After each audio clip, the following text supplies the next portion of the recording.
Welcome to the Writer Reads Her Poetry, episode 30. Most of what I write is an exploration of genre and what ifs.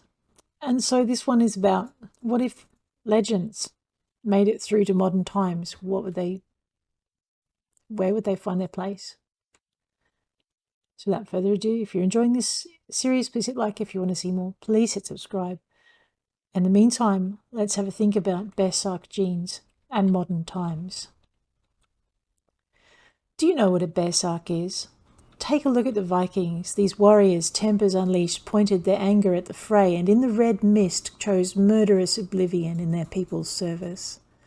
Touched by Thor, blessed with a slap from the war god's hand, these manic warriors formed the vanguard treasured in battle, the war god's own. But in peace? In peace a different tale is told. A Baresark's rage is barely leashed, sparked each one by a different hair.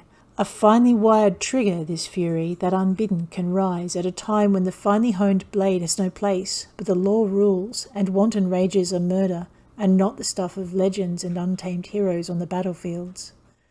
The headsman's axe and gallows rope, the crow's cage gibbet replaced the warrior's blade. The creak of wooden sails and Odin's ravens found other places on which to feed than the bloody battlefield.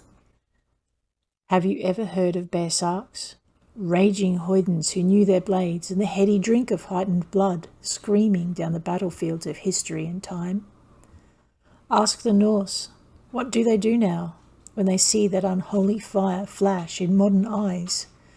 Do they think the war god's hand touched this one, and hold their breaths in fearful awe? Or do they wait, prepared for flight or hard arrest, and breathe an instinctive sigh when the fire flickers, coils, and slowly subsides?